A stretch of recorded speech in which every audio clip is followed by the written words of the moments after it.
Sebelum menonton video ini jangan lupa like, komen, dan subscribe. Assalamualaikum warahmatullahi wabarakatuh. Alhamdulillahi rabbil alamin. Wabihi nasta'inu ala umuri dunya waddin. Wassalatu wassalamu ala asrafil anbiya'i wal mursalin, Sayyidina Muhammadin wa ala alihi wa ashabihi wa man tabi'ahum bi ihsani ila yaumiddin. Amma ba'd. Alhamdulillah, pada hari ini kita berjumpa kembali dalam pembelajaran daring untuk mata pelajaran SKI di kelas 12 MA Darus Salihin. Setelah minggu lalu kita libur karena hari raya Idul Adha, hari ini saya ucapkan minal aizin wal faizin, mohon maaf lahir dan batin kepada anak-anakku semua.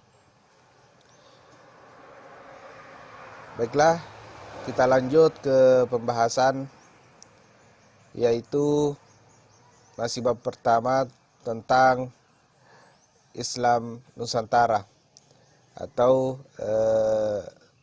yang kita kenal proses masuknya Islam di Indonesia.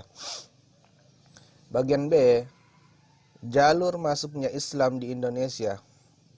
Kalau kita membaca sejarah, terutama sejarah peradaban bangsa Indonesia yang berkaitan dengan masuknya Islam yang dikemukakan oleh para ahli, tidak bisa dipisahkan dari istilah Nusantara untuk menyebut wilayah Indonesia. Penyebaran agama Islam di Indonesia pada umumnya berlangsung melalui dua proses. Yang pertama, penduduk pribumi berhubungan dengan agama Islam kemudian menganutnya. Yang kedua,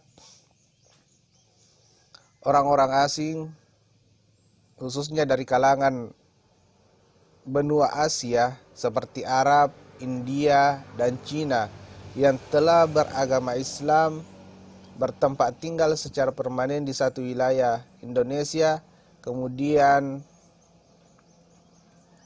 melakukan perkawinan campuran dan mengikuti gaya hidup lokal. Setidak-tidaknya ada 4 teori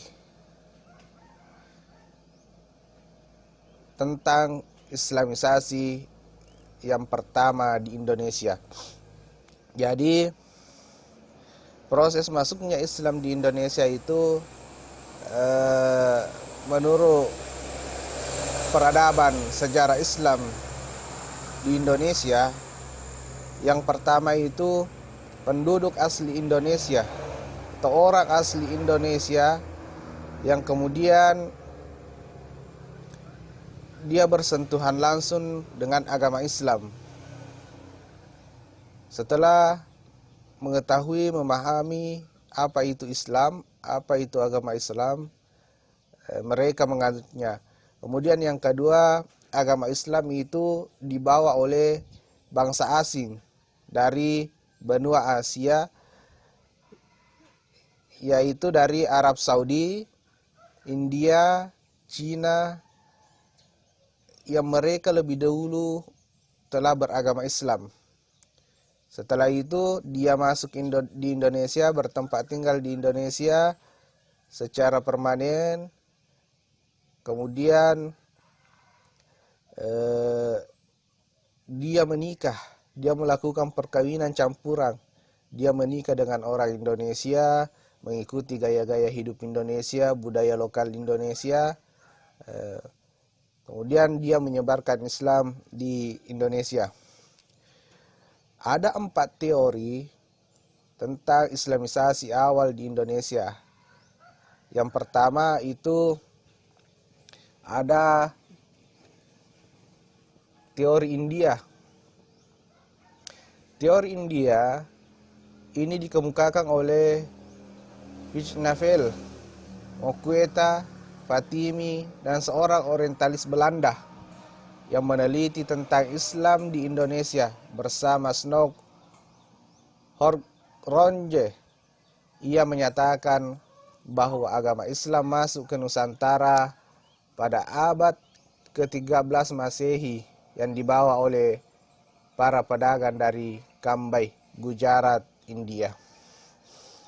Jadi, seorang peneliti dari Belanda mengatakan bahwa pada abad ke-13 Masehi, seorang pedagang dari Kambai, Gujarat, bagian India, itu mereka lah yang membawa Islam masuk ke Indonesia.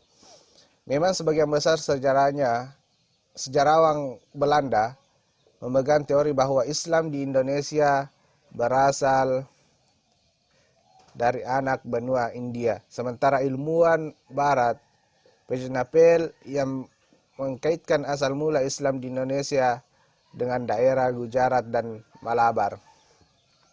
Menurutnya, orang-orang Arab bermazhab Syafi'i yang berimigrasi dan menetap di wilayah India yang membawa Islam ke Nusantara.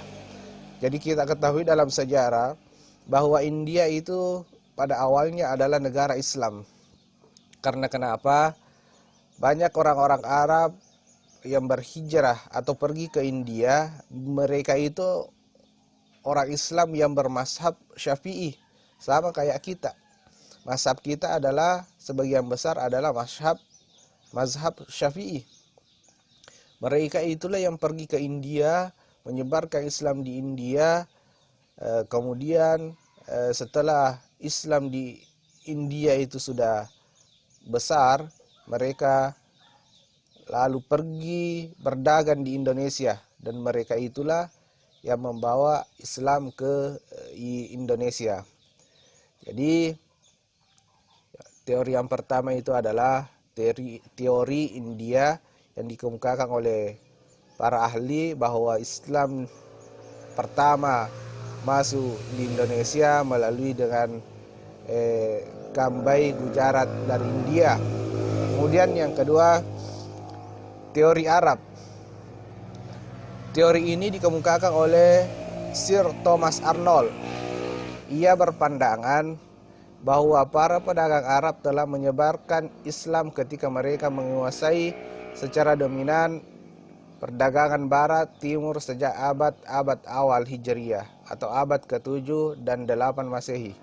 Meskipun tidak terdapat catatan sejarah tentang kegiatan mereka dalam penyebaran Islam, namun ia berasumsi bahwa mereka juga terlibat dalam penyebaran Islam kepada penduduk lokal Indonesia. Jadi seorang ilmuwan Barat yang bernama Sir Thomas Arnold mengungkapkan bahwa bangsa Arab menyebarkan Islam di wilayah Barat, Timur. Kemudian dia juga berpandangan pada abad ke-7 dan 8 Masehi. Meskipun pada dasarnya tidak ada tertulis di dalam sejarah tentang kegiatan mereka, tentang kegiatan bangsa Arab yang menyebutkan bahwa mereka menyebarkan Islam di Indonesia.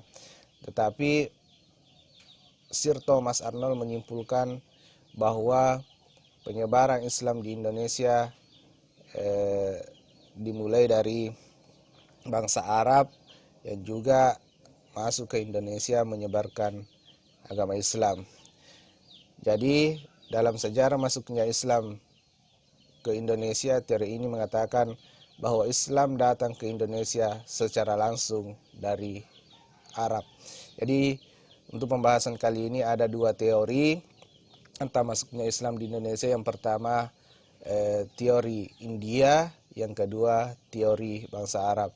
Untuk tugasnya anak-anakku semua silakan tulis apa yang Anda pahami tentang penjelasan singkat saya ini, kemudian dikirim ke WA pribadi saya. Saya anggap hadir kalau ada tugasnya dikumpul dan foto pembelajarannya dikirim. Demikian untuk pembelajaran kita pada hari ini untuk mata pelajaran SKI kelas 12. Untuk teori yang ketiga dan keempat kita akan sambung pada pertemuan selanjutnya. Wabillahi taufiq wal hidayah. Assalamualaikum warahmatullahi wabarakatuh.